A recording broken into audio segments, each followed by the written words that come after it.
Soccer under the stars at BMO Field, and it's a rivalry renewed between Canada and the USA. Some old and new faces make up Team Canada that has the soccer community talking. Could this be the year of the Maple Leaf? But can they first slay the dragon that has haunted them for years? The Americans feel they should win this game, and they're not taking their opponent lightly. The matchup is live on One Soccer.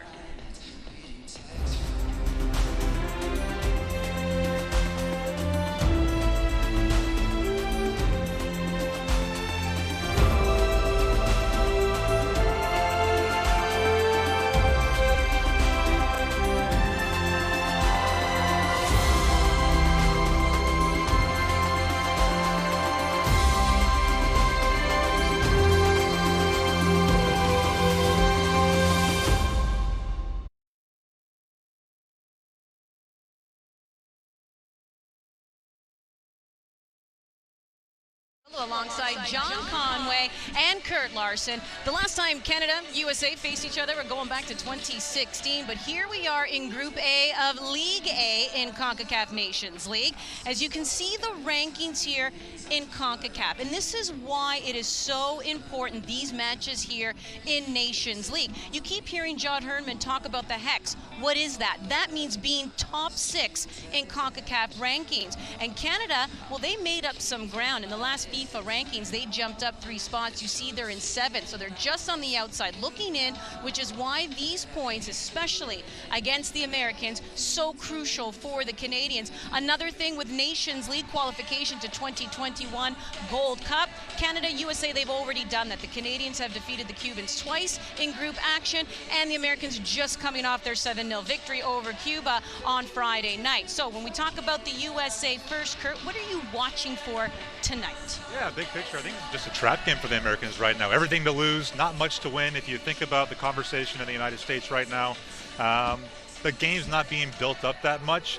But I think if Canada can get a result tonight, you'll see Canada put on the map, U.S. under immense pressure, Greg Berhalter under a little bit of pressure. And I think if Canada can get a win tonight, not only does it vault Canada up the rankings, up in people's minds, but also puts the U.S. There's going to be a lot of heat on the U.S. Well, yeah, and you mentioned they have almost everything to lose. I think Jon Conway is kind of banking on that ego a little bit from the Americans, where they feel they should win this game, could win this game, but you never know. That's why we watch sports right to the very end. So when it comes to the Canadians, what's something you're watching for? You know, I hate to state the obvious, but they have to play to win. These games are so important. These next 2 games against the U.S., they have to get points. They have to play the win. You heard Herman yesterday. Blood, guts, and thunder. Sometimes the tactics go out the window. You're not going to be able to do them. You're not going to be able to do what you want to do. You're going to have to fight. You have to grind. You're going to have to will yourself to a win. And tonight at BMO Field, they need to do that.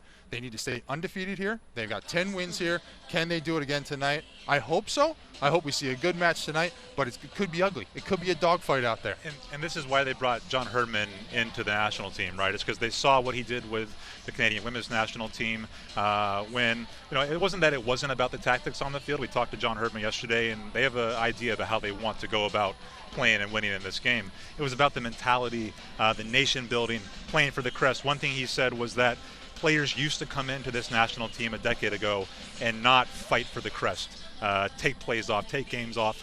He guaranteed tonight that his players, all of them are ready to go, and all of them will be fighting for Canada for the crest to get to the Hex. Motivate the young group, motivate the older guys that they have in there, be motivated as a nation to go out and fight for the crest, as Kurt said, and tonight is a perfect night to do that.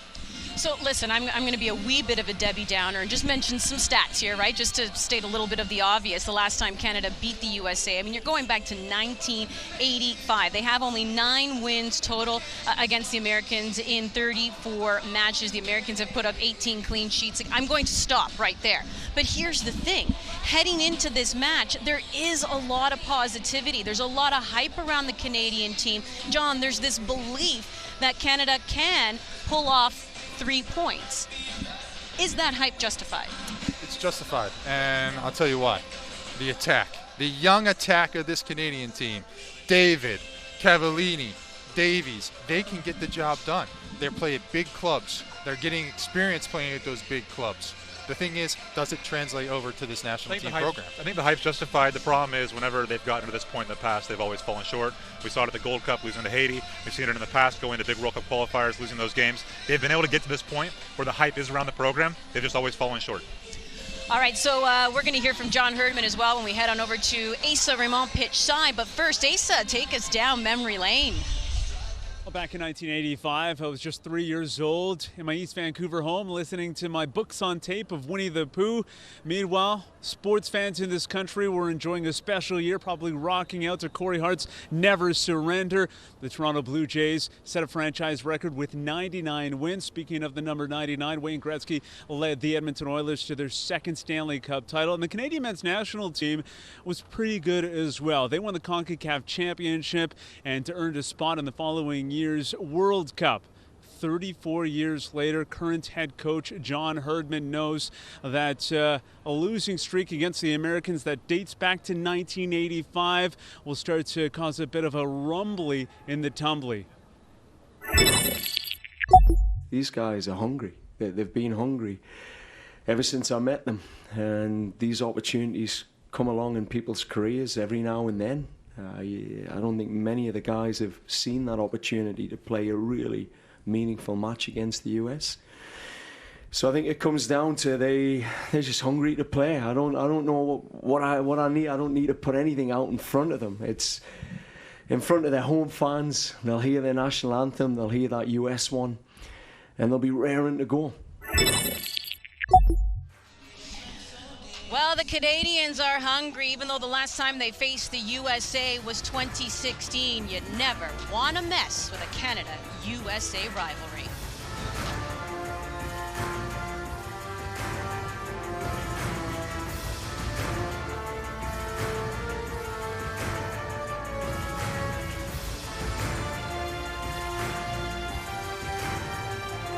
Toyota GR Supra starting up.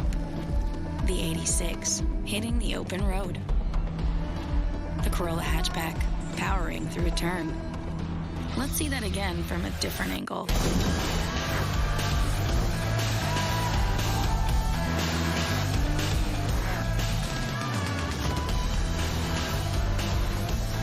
Seriously fun to drive.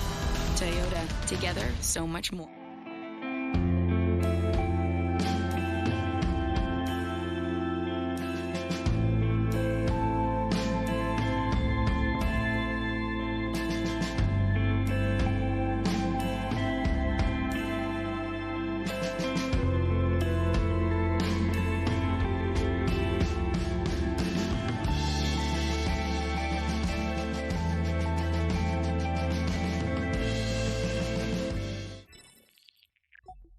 Yeah, there were two big results for us. It was two games that I was wanting to play in, but circumstances arose and I just couldn't get to the games. But there's a bigger picture.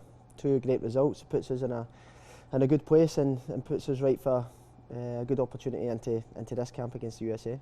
We've not really spoke about them too much. I think the message that we've been speaking on behalf of the players and the staff is all about us. We had a unfortunate circumstance towards the back end, how we escalated the Gold Cup, which we need to put right.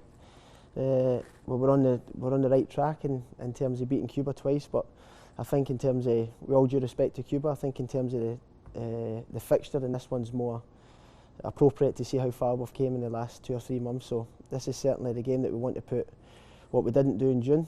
We want to put right in this game.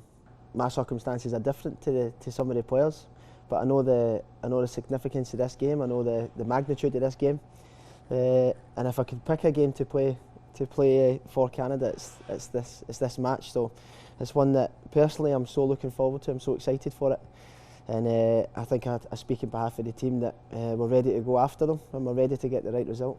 Obviously, the history you can look back at that, but I think there's almost a positive in being young, innocent and naive, and I think we've got that in abundance because you don't take the pressure of past experiences. We're a young squad, so if you take the innocence and the naivety in this squad, I think it's only a positive for us.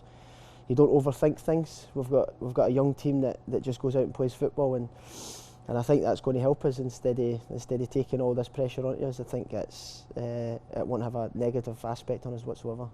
Enjoy it. That's what you play football for. It's what you play soccer for, is to enjoy it, to play with a smile on your face. It's a bonus when people turn up to play. Don't feel the pressure whatsoever.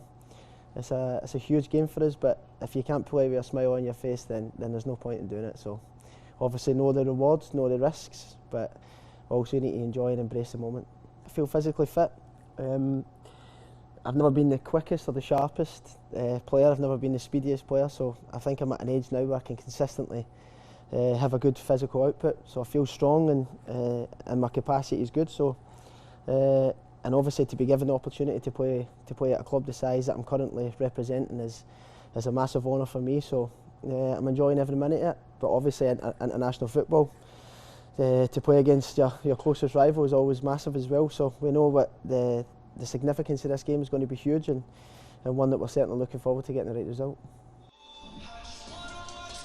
Well, Scott Arfield has definitely been dealing with injury the last year, and he says he's not the quickest, but he definitely has some precise passing. As you can take a look at his 30 caps here, 2 goals, 6 assists. Yes, he plies his trade with Glasgow Rangers in the Scottish Premiership, born in Scotland, but his dad from Toronto, even though he played in the youth system in Scotland, cap tied to Canada. What is it, John, that you like about Scott Arfield's game? I think he's a really intelligent player. Listen, he likes to find himself in the opposing team's pockets behind the back line, in front of the midfield, in those pockets where he can receive the ball in a half turn and look to play the ball forward. He makes good passes to runners getting behind the lines. Tonight, he can be effective doing that with Davies and David in front of him running behind. He just needs to find those pockets, maybe on either side of Michael Bradley, who could be playing the number 6 for the U.S. tonight. If he finds those pockets and gets forward, he's going to be dangerous. And I think tonight we'll keep an eye on that to see what he can do in the first 20 minutes. If he's that effective, he can change the game. Yeah, I like what he brings psychologically, right? I mean, we talk about how young this team is and how exciting they are, but we sometimes forget that there's not a lot of experience. I think the American team tonight will probably offer a bit more in terms of experience in big games. But Scott Arfield, he's been there before. He's been through a World Cup qualifying cycle with Canada. Not many players out here can say that. Sam Piet, Milan Borjan, obviously. But Piet's played at a high level. He's been through the bad times with Canada, which I think is important to bring Canada out on the other side of that. Speaking of, Sam Piet made his debut in 2012. Would you almost see him as that holding midfielder as well with Atiba Hutchinson? I mean, yes, he's been dealing with injury. Kind of hinted that the Gold Cup may be his last tournament anyways for Canada. So do you see him still, Piet that is, still having a long path in front of him? Sam Piet's like the young old guy on the team, right? Like he's been around forever. But I think for Sam Piet, it's about what's next, because he's no longer a young player, right? And there's guys behind him, Liam Fraser, Mark Anthony Kay, of course, in that position. So it's about, can Sam Piet, go to the next level? Can he add passing range to his game? Can he play beyond the first choice? I think we're going to see tonight a Sam Piet that's more of a destroyer. He's great at breaking up plays, but for me, the question with Sam Piet's always been, can he take his game to the next level and add that kind of distance passing to his game and make good decisions when he's on the ball? Listen, if you're a cobbler, you make shoes. If you're Sam Piet, you do the simple things. You break plays up, you get the ball to the next guy as quick as you can, and you just be a disruption in that midfield. And that, for me, is what he needs to do tonight, especially in this game where this team could use a bit of a disruptor to cause some chaos in the U.S. build-up. Sam Piet did speak to the media yesterday at Canada's presser, and he actually talked about, how he made his debut so long ago in 2012. That game was actually my debut for this national team, so it was obviously a proud moment for me. I remember my parents were in the stands, so it was a special night. But it wasn't a game like tomorrow. It was I remember a centennial game, and tomorrow it's a game where we all know our situation. We need to get points, to qualify for top 6. So no, I think we've come a long way with this team, this program as well, with Jon and his staff and the players that we have now. We set up a structure that we're able to have success, and we've proved that in the past. So no, I think the growth has been fantastic, but I think we're just getting started. We don't need to talk about how important that game is to either the young guys or the older guys. Every time you play the U.S., it's always special, and like Jon said, hopefully we make it a special one tomorrow. So we can talk, as much as we want, but everybody knows, how important that game is for us, how important that game is for the nation as well, and for the people who don't even follow soccer. It's Canada against the U.S. Whether you watch the Olympics or it doesn't matter. It's always special when you watch Canada playing the U.S. So everybody's aware of tomorrow, and I think everybody is excited to get on the pitch. It's been a good week of training, but I think we're happy that today's training's over, and the last step is the game tomorrow. Well, sure, if you're a Canadian sports fan, you know all about the Canadian-American rivalry. If you're a Canadian soccer fan, you know all about the CPL. And that's right, we have the CPL finals between Cavalry and Forge. And Tommy Wheeldon Jr. is joining us next. Canada Soccer on One Soccer is brought to you by the all-new Toyota Corolla and Corolla Hybrid.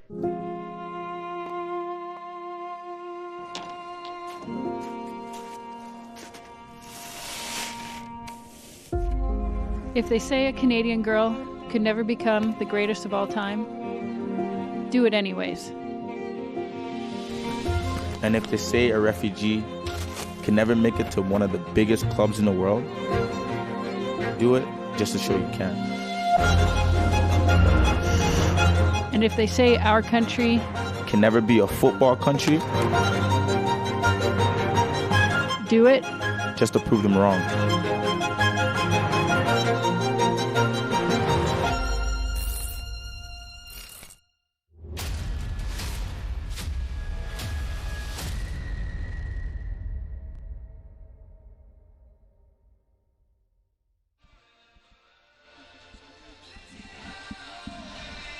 Cavalry, they are the spring season champions, which means they already booked their ticket to the CPL final. There's still a battle going on for the fall season title, but based on points, Forge will be their opponent. So yes, that is set. Always waving and kissing, blowing kisses to the fans. And look, he has great hair. We talk about it all the time. So here he is joining us on our set, and he's not even wearing a headset. Tommy Wheeldon Jr., how are you doing?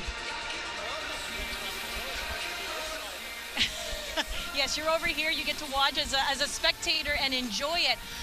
But first, how about more of a general question? How the season is gone. Spring season champions, know that you're in the CPL final, made history in the Canadian Championship, obviously becoming the first non-MLS team to defeat an MLS team in a cup tie. How would you round out how the season has gone so far for you?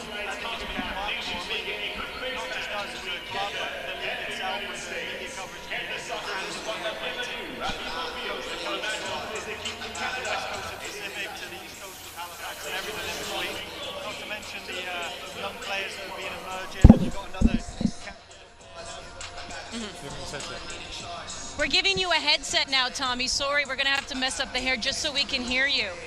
Do you hear us now? No, but do you hear me? Now we hear you. You hear me okay? Now we hear you. So I get to repeat all that? Yeah, you get to repeat all of that. I was in a zone there. I know. It was so good, Tommy. Everyone believes it was so good that we're going to get you to do it twice. But yeah, just the season that's been so far. Yeah, I think, I said it's been remarkable, really, because we've gone coast to coast, not just our club, but the Canadian supporters' journey, that all these supporter groups are popping up. Everybody's buying into it. We've got a great game now for the national team, and part of the Canadian Premier League's remit is to create more players for the national team. And we've had a great season. We're looking forward to seeing out the fall season. We're looking forward to the finals. But I think it's been a magnificent year one. For me, Tommy, congratulations on a great first year. And I'm very fortunate to be with Toronto FC in 2017, where we won everything: Supporters Shield, MLS Cup, Canadian Championship. Have you spoken with your group about possibly winning the Canadian Premiership treble, the fall, the spring, and the championship? Yeah, you know what? That was a great benchmark for Canadian football to do that. We talked about at the beginning of the season, every competition we were in, and that included the Canadian Championship, we wanted to win. Yeah. And you have to pop out to our training sessions one day, because that's how we train, is we train to win. We said as soon as we won the spring, everyone thought we'd take our foot off the gas. That's not the way our club's built. When you got players like Nick Ledgewood, Marco Carducci, Mason Trafford, Don Malonga in the lineup, they want to win every game they play, whether it's Scrabble or football. Now we're 1 point away from winning the fall. We know we've got a tough game against Forge tomorrow. We're going to approach that seriously, and then after that, we want to win the CPL finals, because that is the treble. You know, you bring up a couple players there. And one player I want to hit on, obviously, is Marco Carducci. Obviously, being a goalkeeper. Yeah. He's had a great year this year. Obviously, had the privilege of getting called in by the national team. Can you just talk about what he means to your club, what it means for him to get called into the national team, and where you see him going now from the season that he's had?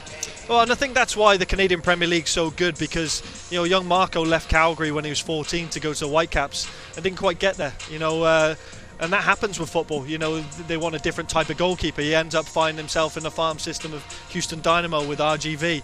And then I had a chance to talk to him about coming back to Calgary, his hometown. And what Marco brings is a young goalkeeper. He's mature beyond his years, but he has that calmness about him. And you know, with any good goalkeeper, they make big saves in big moments. Marco's made a ton of them, but he never looks like he's trying, and that's a goalkeeper that's in the right position. He's, you know, Jordan Santiago, his goalie coach, speaks very highly of him in his training. I was asked what he was like after he came to this last Canada camp, and he was the same. And that's when you know you've got a great professional that's just the same. He trains as hard as he ever has done, and he wants to be the best goalkeeper. He said he wants to be #1 for Canada one day, and I firmly believe he can be. Yeah, you have to say it in order to first start the path, right? Now, I know this is absolutely killing Kurt because he's had to share his headset and mic with you, so he can't actually talk to you, which means... That was planned, wasn't it? It really was. We are... Mission accomplished, producer Kyle. We did it. We silenced him. But I know he would probably ask you about Dominic Zator, to the point where, yes, Carducci got the call up, but when Amir Didic ended up getting the call up as well from FC Edmonton, right away started to prompt the conversation of who else would be a worthy candidate. And Zator's name came up. Why would you think he could possibly one day be a worthy candidate? Zator has everything about a modern-day defender. He has pace. He has great reading of the game. He's very comfortable with the ball. He can bring it out. And the fact that we've been able to play him right back when we've had a shortage with injuries at right back just shows his versatility. So anytime you're building a squad, whether it's on the international stage or in league play, he can cover that. He's also a terrific human being. And as you've seen with our culture, we've got a very good culture about it, and he epitomizes it because, you know, this is a kid that as a youth he was never selected for his province, never selected for his national team program. No pro club ever wanted him there, so he went to university. He had a great university thing. He's got a degree in I believe accounting, so he'll be more successful once he leaves it. He'll end up being a general manager or something somewhere, but he's just a great human being, and it just shows that for all kids that watch, no pathway's the same. You know, you can blossom at 14, but at 18 you're a different player. When you leave university, you're a different player. And I think he's definitely one for the future because he has all the assets that you need in the future game. And now the CPL also provides another avenue. Another great avenue because he's one that would have been lost. Another one that, you know, had USL experience with the Whitecap second team and didn't get much, but now he's really blossoming because he's been given a chance. Yeah, Tommy, really appreciate you taking the time here on our One Soccer panel. Now you can enjoy the game, the good old rivalry between Canada, USA. It's Concacaf Nations League here on One Soccer. Players taking to the pitch to warm up for the match. We have more coming up. We're talking Davis, Avellini next.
Too much for them yet. They've got a new coach that they're still getting to learn probably as well. So it's a kind of a bit of both, but the gap is as close as it's been for a number of years. Oh, it's big. I mean, they've got 2 games now. I mean, obviously the goal is they've got to get 4 points. If they can get a win at home and then a draw away, if you're thinking it in that terms, if you can get the 4 points, you get and advance yourself to the next round. That'll get you then to the top 6 of CONCACAF, and that's the goal right now. If they can get that top 6 ranking to get themselves into the hex, because of the way they've reformatted the qualifying. These 2 games are massive for them. Obviously, the US are guaranteed in the hex, so these games probably don't mean as much to them in terms of ranking points. Probably more on just winning the competition itself for them. But for Canada, I think it's massive, just for not just doing well and getting to the next stage of it, but getting into the top 6. That's Unscripted, a new show on One Soccer, and that was Paul Starteri, former Canada member there, retired in 2013. 84 caps, part of the team in 2000 that won the Gold Cup. Let's talk about the current team. We're going to chat the attackers. You brought them up earlier, John. One in particular is Lucas Cavallini. He has 11 goals in 15 games, but that stat is a bit deceiving, Kurt, because he actually got his first national goal last year, which means he actually has 11 goals in 8 games. He made his debut for Canada 2012. He subbed in for our very own Terry Dunfield. What kind of force is Lucas Cavallini? Yeah, he's a player that'll come off the bench tonight, I think. I think there's a plan to probably get him in the second half to change things up, depending on the score line. For me, he's the best number 9 right now in the Canadian system. He's ahead of Larin. He offers something different than Jonathan David. I think he's an all-around target guy, a guy who's comfortable playing with his back to goal 30, 40 meters from goal, but also capable of turning and running in behind and getting on the ball. And he's a good finisher. So I think he has a lot of tools in his shed. He's a different player than Jonathan David. And it's the first time in a long time that Jon Herdman, any Canadian coach, has had this diverse a group of attackers to pick from. You know, for me, I watch him and I just see the hunger he has when he gets in the box. Charging, running through balls, getting on the end of things, getting on the end of headers, making hard runs to the near post. And I think that leads to his goal scoring. He just makes it difficult on defenders. Yeah. He plays in a very difficult league as well. Liga MX, he's down at Puebla. It's a tough league to play in. It's a different league. They have some big defenders. They have a different type of style of play, but he is so dynamic that I think he's got 4 goals down there. It can lead to very good things here with this national team. Yeah, 4 goals in 10 games already in Liga MX, and even though he made his debut in 2012, sometimes the scheduling hasn't been there for him either, really, to be with Team Canada. He never played in one game in 2013, 14, or 16, but now it's really jiving for Lucas Cavallini, and he's putting the ball in the back of the net, part of this exciting attacking team for Canada Soccer. We caught up with him at our One Soccer studios. As a Canadian player, you want to play every game there is. Every chance you have to play, you want to play. But obviously, for family reasons, I had to be at home. Obviously, happy for what happened at home. I had my 3rd child, so just happy to be back for this window. Obviously, a big rival now, a really big game for us, and hopefully everything goes well.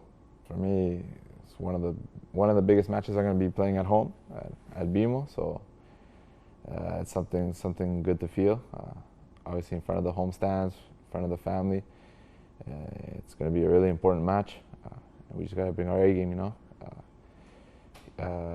Obviously, we're here to show to everyone that Canada is no joke no more. We're here to do big things. We're here to change the history, change the face of Canada, and obviously with this match, it's going to be a final for us. It's going to be huge if we get a good result in. Obviously, it's going to start grabbing everybody's attention of who we really are, what generation. This new generation we have is something else. We have a lot of young faces, a lot of young talent, and in the past years, I've never seen a Canada as good, as strong, as confident as this team. We just need to play our game. We know how to play. This is a squad that's been together for the past year and a half. We're familiar with Jon, what Jon expects from us, so we just gotta be focused, concentrated, and anything can happen. This result, obviously, when we play the big rivals, we're never the favorites, but that's going to change. After this game, we're going to start showing everybody that we're a team that's not to be taken lightly, and we're here to fight to the end and achieve that qualification for Qatar 2022 for sure. They say that between 25, 28, it's like when you feel the most comfort out of your career, and that's how I'm feeling these days. Obviously, I'm hungry. I'm hungry to play, hungry to score goals each day. So we've broken a lot of records and stuff like that as to goal scoring and top goals in a game, stuff like that. But obviously, that's side stuff right now. The most important is climbing to that World Cup qualification. Individually, obviously, it's nice to score goals for your country.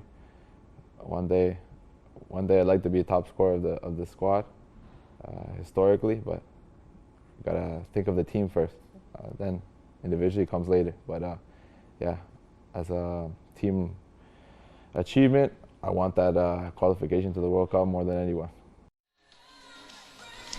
All right, well, 11 goals in his last 8 games. He could actually accomplish what he sets out to individually. All right, Jon Herdman promised blood, guts, and thunder. When you're looking at this starting 11, what stands out to you? I'll tell you what, Canada fans, you got what you asked for because you got your explosive group out on the field tonight. David, Davies, Mark-Anthony Kaye, Osorio, Arfield. That group of 5 going forward is going to be dangerous. But can we clear it up in the back? Can we keep a clean sheet in the back? Big questions tonight. Vittoria's in the lineup. Obviously, Dino Henry being out. Richie Laryea on the right back. And Kamal Miller on the left back. Could be real interesting for that back group. But going forward, they got it all there. Yeah, it's been interesting to see how the midfielders play. Osorio and Arfield, look for them to tuck in a little bit, try to play between the lines to relieve some pressure that we expect the Americans to apply. I also think Davies will have more of a free role tonight. He's kind of playing as a second striker. I think he'll drift out to the left. But we're used to seeing him more structure, either at left back, as a left-sided kind of winger. Tonight, I think he's going to have freedom to roam. All right, let's continue talking about the attacking players for the Canadian team, hence the excitement around this team. We just saw Lucas Cavallini and heard from him. Well, how about Alphonso Davies, arguably the face of Team Canada? That was pretty much confirmed when he was asked to also be a part of Canada's pitch in front of FIFA Congress, right, to host the 2026 World Cup, to be in that joint bid with Mexico and the USA. And then, yes, there's Jonathan David as well. And we can go through, you know, what they do as far as attacking their goals, but here's another thing for you. Jonathan David actually won the Golden Boot at this year's Gold Cup. 2 years prior, it was that man right there, Alphonso Davies, who won the Golden Boot. So these are players who can score.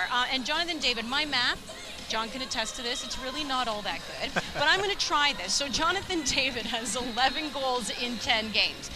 You want to talk about someone who's scoring at a per game rate here. Made his debut for Canada September last year. The player who holds the current record for most goals scored for Canada, that's Dwayne De Rosario, 22 goals. He did that in 81 caps. By my math, by my numbers, in about 2.5 years, give or take 25, 26 caps, Jonathan David can pass that record.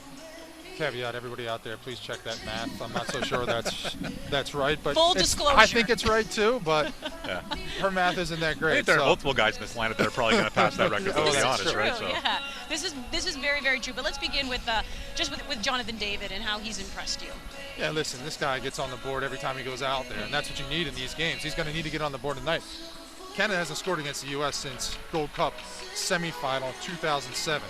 So they need to put a goal up tonight. Yeah. And again, they've been undefeated at BMO, 10 wins.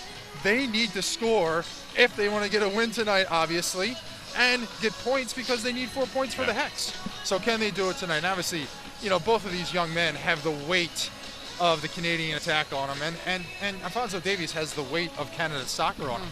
He needs to carry the flag for Canada soccer, and let's see what he does tonight. He plays at a big club in Germany. He comes back home. He needs to perform in big games like this tonight. This is a great night for him to come out and do the dirty work, get up and down the line and be aggressive tonight. We just saw about 24 looks at the same goal, and what I liked about that goal is that every time you look at it, you see something different in it, whether it's the first touch, the second touch, the patience once Jonathan David gets into the box to let the defender slide by, the wherewithal to play between the goalkeeper's legs. Jonathan David is a special guy, a special player, and we haven't seen an attacking player like this, that when he gets going forward, he just makes such good decisions and always seems to make the right decision. Yeah, and he likes to score in bunches too. He does have a hat trick, and in a couple other games he put up a brace as well. So usually when there's one, there's about a second one to follow. Let's take a look now at USA starting 11. As mentioned, they just played on Friday. They defeated Cuba 7-0. Kurt, what are you seeing here? Yeah, an exciting young attacking group. Of course, Pulisic on the left side. It's going to be a real test for Richie Laryea. If he gets out into space, if they get in transition, he's going to cause problems. Obviously, Sargent as the number 9. We thought it could have been Zardes, but I think Greg Berhalter wants to look at the young players playing in Germany right now. Across the back, experienced back line as well. Yedlin, Aaron Long's had a great few years in MLS. Tim Reams, he's been in and out of the U.S. national team for a decade now. Lovitz at left back's interesting. We'll see how he does. A player that used to play at this stadium with TFC, he's kind of found himself as a fixture in Greg Berhalter's team. So an interesting player there. One guy we didn't mention, and that's the guy that's Your guy. That's the guy that's the captain here most nights of the year. He's going to probably be the captain for the U.S. tonight, Michael Bradley. He's going to be amped to play this game, playing at home in front of home fans, but maybe not really home fans tonight because they're going to be rooting for Canada. But he's playing in his home stadium. He's going to be fired up. I'm interested to watch his performance tonight. Is he going to be able to control those emotions, which I'm sure he will? Is he going to be able to put the performance in that he would like? You know, that he wants to be proud of when he walks off the field tonight for the U.S. to get the win tonight for them. He's still playing for a place in the U.S. team. Don't forget that either. For sure. So you mentioned Daniil Henry not in the lineup. That's a red card. And no Josie Altidore for the United States. He's dealing with an injury. We'll talk more USA when we return as the players are on the pitch getting warmed up. And also, some people maybe not fans of Concacaf Nations League. Is that warranted? We'll discuss when we return.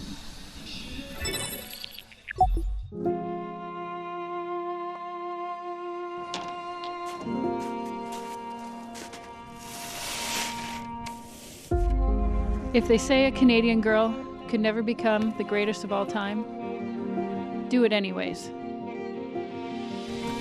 And if they say a refugee can never make it to one of the biggest clubs in the world, do it just to show you can. And if they say our country can never be a football country, do it just to prove them wrong.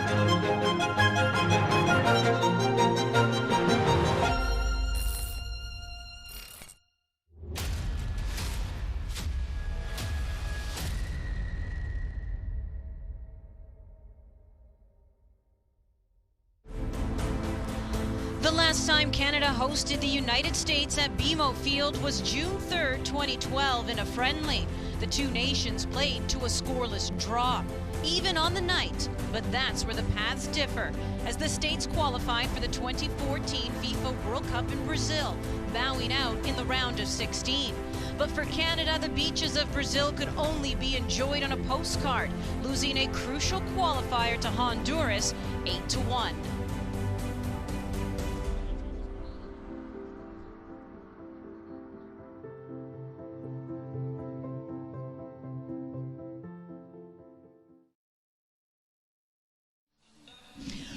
Welcome back into One Soccer. We are live on location at BMO Field. It's Concacaf Nations League, League A, Group A action. You have Canada taking on the USA. This is the matchup everyone's been waiting for in this group. Canada has already played Cuba twice, defeated them. The States, they played Cuba on Friday.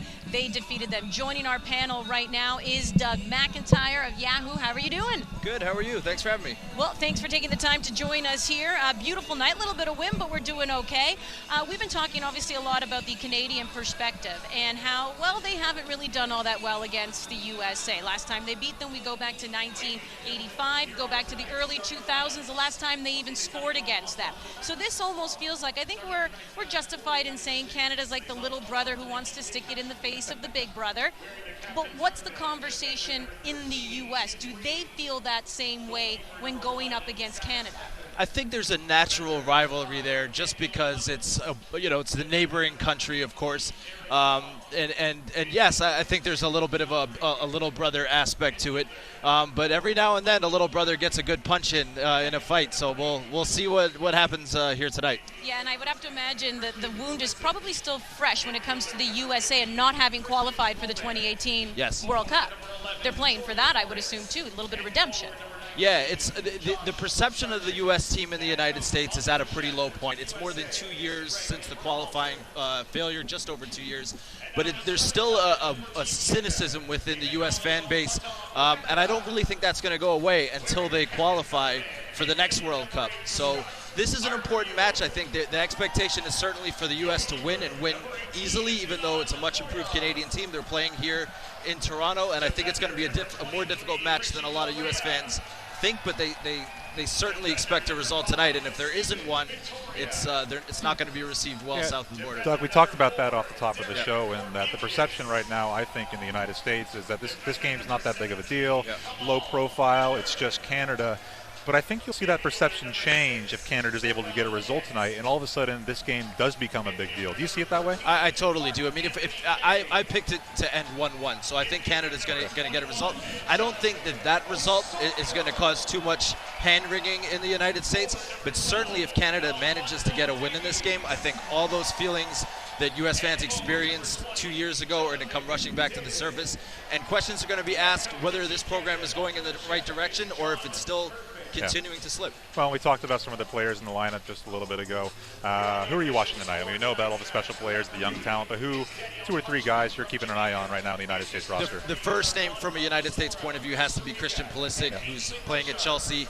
Has had a mixed start there, got some games early on, and has been on the bench a little bit. He played the other night against Cuba, 7-0 win for the United States, scored in that game. And the other guy I'm looking at is Josh Sargent, young striker. He's only 19 years old. He's broken into the starting lineup with Werder Bremen in the Bundesliga. Really talented player. I don't know that he'd be playing tonight if Josie Altidore, who you guys know well from his years in Toronto, if he was healthy. He's not. But Josh Sargent is the future of the striker position for the United States, and I'm curious to see how he handles a start in a game of this magnitude tonight. So the Americans still have, obviously, something to play for, and we talk about the wounds being pretty fresh from not qualifying for the 2018 World Cup. So it's prompted a lot of people, including former head coach Jurgen Klinsmann, to want more for this team in order for them to get better. So he says when it comes to Concacaf Nations League, it's a waste of time. I'm telling you, you need to play Argentina or Germany and not a Concacaf team. What do you make, because those comments have been pretty polarizing. There's people on either side. I don't really feel like there's a ton of middle ground, but what did you make when you heard Klinsmann and you know they've played high-profile friendlies for a long time. Well, they have, and that is true. And actually, if you look at the facts, and listen, I covered Jurgen Klinsmann as closely as anyone. He has a habit of speaking out of both sides of his mouth a lot of times. That's not a knock on him. I understand his point. I think that there is some validity to what he's saying. You get better when you play against better opponents. But the United States has played against very good opponents. They played against Uruguay, the number 5 team in the world, last month. They played 9 of the 10 South American teams since last year. Last year they played Brazil, they played England, they played Italy. A couple of those games were in Europe. So the idea that the U.S. doesn't play big teams just isn't accurate.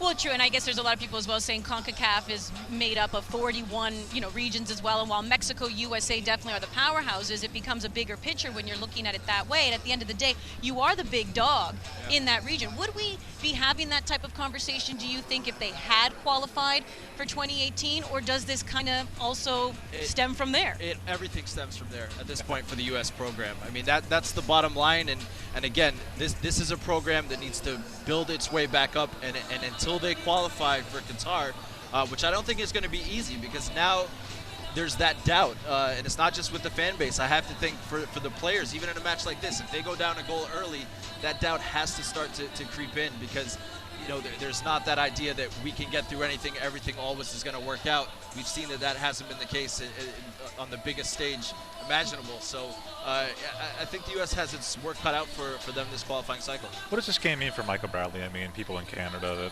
the viewers at home right now, a lot of TFC fans, they know Michael Bradley well. They love Michael Bradley. Back in the U.S., he gets a hard time a lot of the time. He does. Is he still trying to play his way into Greg Berhalter's squad? I don't think I would go that far, Kurt. He's right now he's still the best player at that deep-lying defensive midfield position. He brings experience. No Tyler Adams? Well, I'm glad you brought him up because Tyler Adams, I think, is the future of that position. Greg Berhalter, the U.S. coach, spoke about having Adams play as a right back. That's not where he plays in the Bundesliga in Germany. He's been hurt now for a number of months. Another young player on the come up with the U.S. that's going to be really important for them. I think he's the key to this whole thing this cycle, actually. I think he's that important as a player. But Michael Bradley's still a serviceable player. His experience is second to none in the U.S. squad. But at some point, he's going to have to be replaced before Qatar. He'll be 35 years old in Qatar. And if he's starting for the United States at that World Cup, assuming they qualify, then that's a failure. He wants to be there. Yeah, seems like a bit of a transition period as well for the Americans. Doug, really appreciate you taking the time here. Producer Kyle, we did it. We silenced Kyle or Kurt, I should say, in one segment. We did the same to John here as he had to lend his headset on over to Doug McIntyre of Yahoo, taking the time here to talk about the United States. Let's get to the two gentlemen who are going to be calling tonight's match up in the booth. Gareth Wheeler alongside former Canadian national Terry Dunfield. There's no keeping us quiet, Andy. Gareth Wheeler, Terry Dunfield, former Canadian international, joining me in the booth tonight for the call. There was some intrigue entering tonight, how Jon Herdman would put these puzzle pieces together. We were wondering what sort of personnel would be kind of deployed on the field, Terry. And a formation change, I didn't see it coming, more of a 4-4-2 tonight. What do you make of this team that Herdman's named? Yeah, I think it's going to be quite a narrow 4-4-2 where it might look like a box at times. And I think it's to the U.S. to pay them just a little bit of respect and give the two center halves a little bit more protection. Try to lock the U.S. on one side. Try to get them out of their rhythm. It'll put some pressure on Canada's fullbacks at times. But if you win it in that central area, what a great springboard in attacking transition, especially with Alphonso Davies and David and midfielders breaking from that top of that box. Let's talk about that Canadian attack. Two teenagers leading the line for Canada, both dangerous in different ways, and Jonathan David and Alphonso Davies. They're taking on a much more established back line. How do they find success tonight? Brave, fearless, good service. I think their movement's going to be key as well. I think Scotty Arfield's got a big role to play underneath, whether he's driving on past them or finding that kind of half space and springing them from deep. I think that the fact that they're not like experienced pros. They're a little bit unpredictable. You're not sure what you're going to get from them. Makes them so difficult to defend. And I think at times you can see them play very far apart, opening up space for Osorio and Scotty Arfield. There is no doubt about it that the Canadian team is the underdog heading into tonight's game. Are they? I want to see how much bite they actually have. That's the thing. For a favorite, perhaps the U.S. men's national team is a little bit overrated, Terry. How do you look at them, and how do you look at this matchup, both in terms on paper and how it may play out in practice? I'd say get it right in the faces of this U.S. team. They don't have the rock stars of the Clint Dempseys, the Landon Donovans. It's a little bit different. They're a little bit fragile right now. Yes, they've played better opponents in Canada recently, but I think this is a side that can be got after. But it's important, too, that the Canadian players are in that blue mind where they're not too over ambitious, they're not too aggressive, that when they do win it, they're thinking clearly and they can play some of that expansive football that we know. The Terry Dunfield Canadian teams of the past, they had a sort of brashness. They had this sort of sense of confidence, but it's much different with this young group.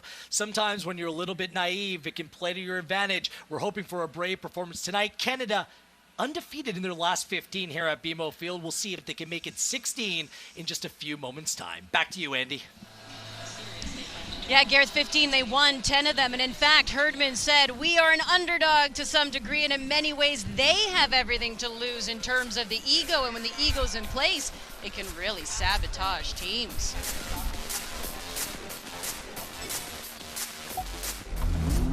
This is the all-new Toyota GR Supra starting up. The 86, hitting the open road. The Corolla hatchback, powering through a turn. Let's see that again from a different angle.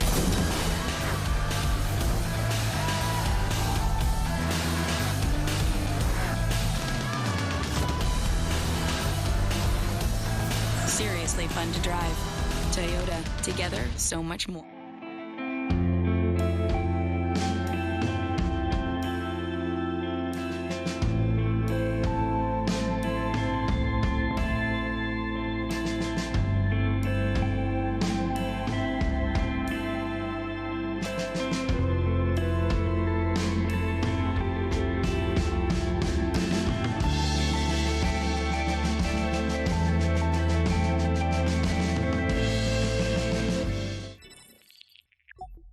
It's a big one, and you know, we felt that vibe coming in.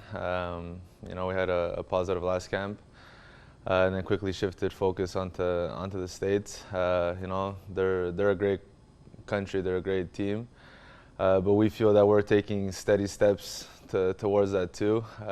It's an important one, and you know, we're prepared for it. And there's a lot of confidence coming in, you know, that we'll get a positive result. It's an important loss for the team. It's an important player that represents a lot. You know, it was an unfortunate, you know, sending off last game. But you know, I feel that the team held up well.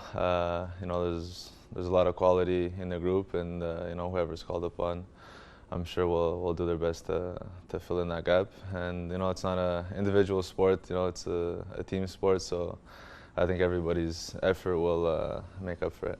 That was actually my first cap, so it was a special night individually as well. And you know, it feels like yesterday. I remember we went down late, 1-0 to them. But a lot has changed since then. You know, it's big mentality change as well, and like I said, we're taking steady steps to grow into that nation that we want to be. And like I said, we're confident, knowing that we're gonna go up against a great team, but we're becoming that as well. You know, playing at home in front of our fans, in front of our country, we know that what that responsibility brings. And like I said, we're putting in the work to be prepared for it, to put ourselves in the best position to get a victory. I think I just bring you know, some experience, you know, some leadership.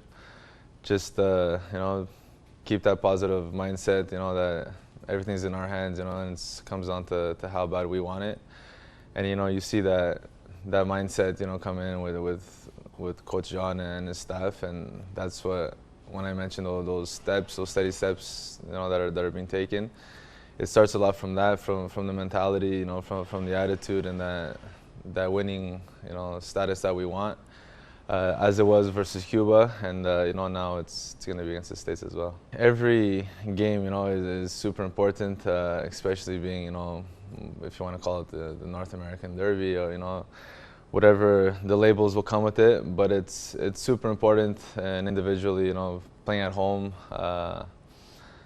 it's special. It's special, and there's no way about it that it'll even be more special with 3 points. It's a pleasure to be honest. You know, seeing what these young kids can do. You know, and we're here to help them. You know, and they're here to help, you know, the team as well. This is definitely have bright futures, and are going to bring this country where it deserves to be, starting now. Stephen Vittoria, a bit of a latecomer to the national program for Canada. You saw that he made that debut against the USA in 2016, his national team debut at the age of 29. Total of 12 appearances. He plies his trade in Portugal. We know Daniil Henry dealing with that red card. Vittoria goes on in. Whew, as the wind is picking up a little bit over here. He did not make any appearances in 2018. He made 2 this year, both against Cuba in Nations League. What are you expecting from Vittoria on that back line? Yeah, some experience, obviously. I mean, he needs to bring that experience to this group tonight. Obviously, filling some shoes of Daniil Henry. He needs to lock this group down in the back. Be really key to see how he plays against Pulisic, Sargent, and Morris. I mean, obviously, Pulisic coming in from the side into that area is going to be really difficult for him to handle. If he's not alert and having that group around him organized. Richie Laria, another young guy who's not naturally a right back, who's been transformed into a right back, is going to be next to him. Yeah. He's going to need help from him to deal with those guys that are dynamic coming in from that side. What an opportunity for Stephen Vittoria to come in for Daniil Henry, because I don't think he would have got this opportunity unless Daniil Henry was sent off against Cuba and the Cayman Islands. And this has been an issue for Canada for a long time, is who are the best center backs. And I think Jon Herdman had settled on Daniil Henry next to Derek Cornelius. He likes their partnership with the Vancouver Whitecaps. And all of a sudden, Vittoria gets thrust in against a high-profile team in a high-profile game with an opportunity to really solidify himself. Because I think if he has a good performance tonight against a top team in CONCACAF, I don't think Jon Herdman can take him out of the lineup when they play in the United States next month. It'll obviously there'll be some questions. There'll be some questions if he pulls off a great performance tonight, that's for sure. Well, and I'm sure if you're Jon Herdman, what do we say in the world of sports? That's a good problem to have if that ends up being the case with Vittoria. Jon Herdman spoke pre-game with Asa Rehman. All right, Coach Jon, what's the mood of the team? How are you feeling? How are the players feeling ahead of this match? They're ready. We've worked hard this week.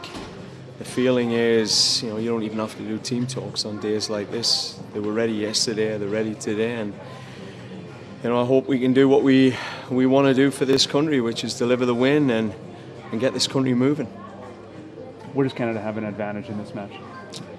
I think we've got advantage in our reason, our purpose. This means a lot to us, but we've got the talent. We've got the talent on the field and some talent off the bench that, if the US look along the bench there, they can see that this is a quality Canadian team. Excellent. Thank you so much. Thank you. I always appreciate it. Coach, quick turnaround, different opponent. What's the message been to the team today? So now we know we have an away game, and it's a good test for us. We know Canada has a good team. Will be a great crowd, great atmosphere. We're excited for the game. What's the message that you're going to give them as they leave the dressing room for the last minute? It's about playing our game. It's about bringing intensity and playing our type of football.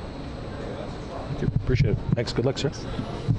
Berhalter mentioning away game. It's the first away game for the USA with him as the head coach. I mean, we say that Canada wants to make an impression because they're playing at home. How about him as a coach playing on the road for the first time? Yeah, big test for him, obviously, and big test for this group under his, leadership on the road to see how they handle those elements. And I think this is a good test for them. Obviously, coming up to Canada, playing against a Canadian team that is dynamic. How do they deal with that? It's a trap game. Game for the United States. There's a lot more for the United States to lose than there is for Canada to lose. Jon Herdman searching for his signature win. We'll see if he can get it. All right, let's get to the keys of the game now, brought to you by Christie Cookies. Mr. Christie, you make good cookies. Canada, keys to the game. John. Punch first. Throw the tactics out the window for the first 15, 20 minutes. Be aggressive. Create chaos. Don't let the U.S. settle into the rhythm. The U.S. loves to play out of a system where they know all the routes, where they know how to move the ball, and they wait for you to do it, and they'll take you apart. But don't let that happen. Create chaos. Make it difficult for them for the first 15 minutes. Then settle it down and use those dynamic players that they have, those young guys, those young guns, to get after the U.S. back line and get some goals here at BMO Field. Good old-fashioned derby. Yes, exactly. Good old-fashioned derby. Be unpredictable. That's kind of what I'm getting. I think Herdman might go a little gray on the bench, but fans would absolutely love that. That's for sure. Keys to the match for USA. I think it's just about matching the intensity, and it's funny that you brought up that you think Canada needs to come out flying, chaos, every tackle, get in hard, win every duel. I think the United States have to match that, and it's really difficult to come on the road after playing on Friday night in Washington, D.C. and getting that 7-0 win over Cuba. Now they come up to Canada. It's a little cold. Jon Herdman's going to have the guys ready to go. So I think it's about Greg Berhalter. Can Greg Berhalter get his guys to match that level of intensity? Yep. Now, here's the thing. We're always going to guess before the game, and then the narrative changes after the game based on the results. But going back to earlier, Scott Arfield, when he said we have so many young guys on our team that they just go out and play.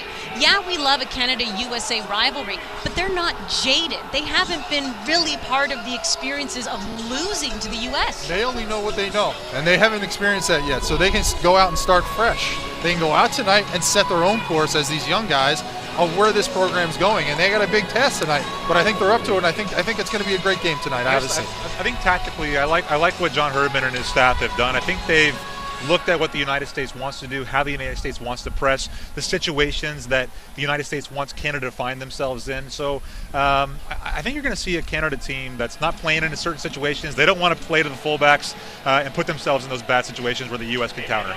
Yeah, and for USA, we know that it seems like it's all about closing that wound from not qualifying for the 2018 World Cup. It starts tonight. We'll see you halftime. Gareth Wheeler, Terry Dunfield with the call.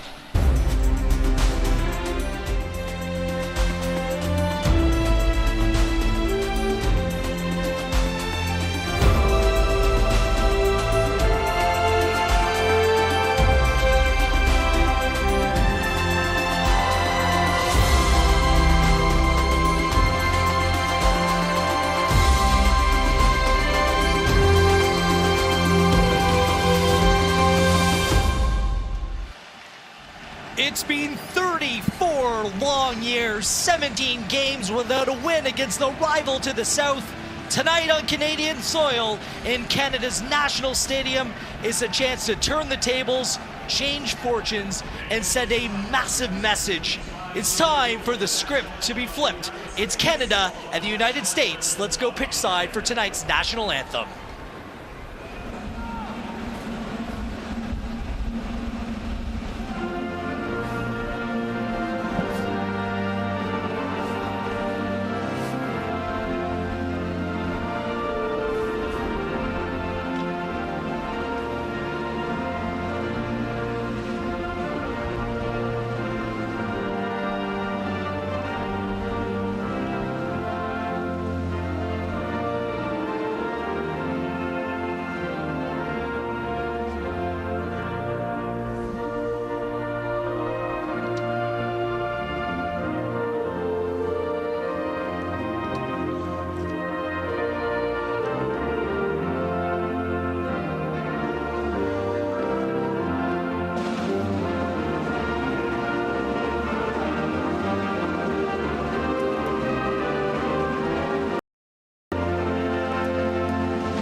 For it, Canada, it is the Stars and Stripes and the true North strong and free on our grandest stage under the bright lights of BMO Field.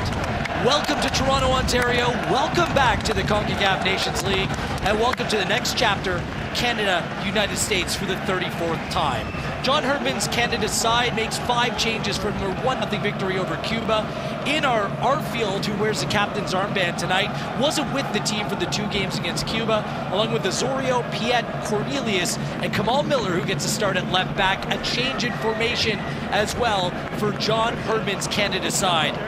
Well, a special moment for this man right here was his 151st cap for country. Michael Bradley becomes the first U.S. men's national team player tonight to play in his home stadium as an away player. This American side, a good balance between experience as well as promise for the future. They'll be favorites tonight, coming off a 7-0 win over Cuba on Friday night. It's a battle between the 2 front-runners in Group A in League A of the Concacaf Nations League. It's Canada who's topped the table with 6 points. The U.S. on 3. They have a game in hand, however. Here's your official tonight. It's Daniel Parchment from Kingston, Jamaica. Been official for over 10 years now. Officiated 2 games in the Gold Cup group stage. Not shy from giving away penalties. Gave away 3 in a 4-2 victory. Panama over Guyana. Was actually the 4th official for Canada-Cuba. The 1-0 victory in Grand Cayman last month. As for the U.S. men's national team side, it's a chance for Greg Berhalter to come away with victory number 10 here tonight. He makes 4 changes from the 7-0 win over Cuba on Friday. In our Zach Steffen, Michael Bradley, DeAndre Yedlin, and Aaron Long. It's a 4-3-3. Led the way, Christian Pulisic. 33 caps, 14 goals, 10 assists at the ripe young age of 21. A win tonight would go a long way for the Canadians. Trying to climb the FIFA rankings, need to finish the top 6 in CONCACAF to go on and qualify for the Hex, which would make it for a much more straightforward path through World Cup qualifying. So there's a practical and there's the bigger picture at play here tonight. It's been too long and too many since Canada had a signature win against a top opponent. It's Canada's young stars